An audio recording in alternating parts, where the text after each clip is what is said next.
आज कांग्रेस ने न्याय पत्र नाम की आज जारी किया है, तो अन्यायी कांग्रेस को न्याय पत्र जारी करने का कोई अधिकार नहीं है। और ये न्याय पत्र न्याय नहीं, अन्याय की गारंटी कांग्रेस का पत्र। इसलिए देश के अंदर गरीबों के साथ, किसानों के साथ, महिलाओं के साथ, नौजवानों के साथ, भारत के संस्कृति के साथ लगातार अन्याय और आक्रमण करने का काम कांग्रेस ने किया है। इसलिए कांग्रेस के न्याय पत्र का मतलब है महिलाओं का अपमान करना। यह कांग्रेस का एजेंडा है। असुरक्षित और अधिकार विहीन महिलाएं, बेरोजगारी पक्की, किसानों के कर्ज का बोझ, मजबूर और बेबस मजदूर, वंचितों के साथ भेदभाव और शोषण, तानाशाही और दिखावे का लोकतंत्र। मध्य प्रदेश में 15 माह के कांग्रेस के कुशासन, जो सीएम प्रसूति सहायता योजना बंद कर गर्भवती महिला को मिलने वाले 16,000 रुपए डकार गए, हमारी बहन बेटियों को जो भारतीय जनता पार्टी की सरकार उन्हें लड्डू देती थी, उनको भी ये खा गए। बेगा, भारिया और सहरिया, हमारी उन बहनों को हर महीने 1,000 रुपए देने की योजना भारतीय जनता पार्टी की सरकार की जो थी, आदिवासी उन बहनों के लिए, उनको भी मिस्टर करप्शननाथ की सरकार, मिस्टर बंटा ढार के इशारे पर उन्होंने इनको भी बंद करके जो डाका डाला, वो क्या महालक्ष्मी गारंटी जो इस न्याय पत्र में वो कह रहे हैं, तो वो क्या महालक्ष्मी गारंटी और 1 लाख रुपए की सालाना सहायता देंगे? ये झूठ का पुलिंदा है। सत्ता में रहते हुए जिन्होंने घोटाले और भ्रष्टाचार करके पूरी आबादी का हक लूटा, तो क्या ही आधी आबादी पूरा हक देंगे?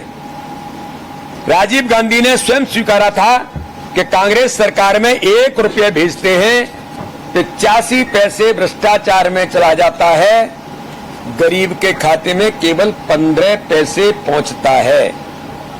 ये कांग्रेस के न्याय पत्र के बारे में आज मैं यहां पर उल्लेखित कर रहा हूं। जिस कांग्रेस के नेता आए दिनों महिलाओं का अपमान करते हो, अभी भी बहन कंगना रनौत के खिलाफ क्या बोला, हमारी इस भारत की गौरव हेमा मालिनी जी के खिलाफ क्या बोला। कांग्रेस के नेता महिलाओं को टंचमाल, आइटम जैसे भद्दे शब्दों का, चाहे वो दिग्विजय सिंह हो, चाहे वो कमलनाथ हो, चाहे वो राहुल गांधी हो, या कांग्रेस के नेताओं का ये चरित्र रहा है, आए दिन महिलाओं के बारे में इस प्रकार के भाषा शैली का उपयोग करना।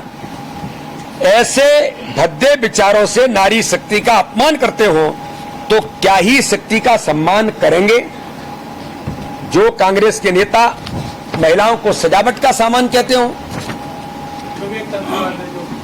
नहीं, मानहानि का मामला विवेक तनखा जी ने लगाया है और कोर्ट के अंदर अब हमने तो पहले ही माननीय उच्च न्यायालय से उसमें रिलीफ मांगा था कि चुनाव लड़ रहे हैं, तो इसमें उपस्थिति हो नहीं सकती है।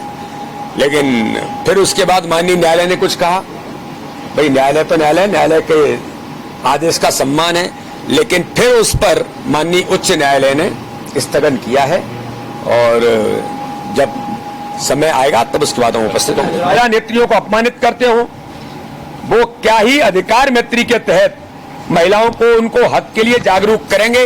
इतने सालों के अंदर, इतने वर्षों के अंदर देश के अंदर राज करने के बाद कांग्रेस ने, चाहे महिला आरक्षण की बात हो या महिलाओं की योजनाओं की बात हो, महिलाओं को सम्मान देने की बात हो, अगर किसी ने देश के अंदर किया तो भारत के प्रधानमंत्री नरेंद्र मोदी जी ने यहां तक अल्पसंख्यक बहनों को, उनके जीवन को नरक से स्वर्ग बनाने का काम, ट्रिपल तलाक समाप्त करके अगर किसी ने देश के अंदर किया तो प्रधानमंत्री मोदी जी ने किया।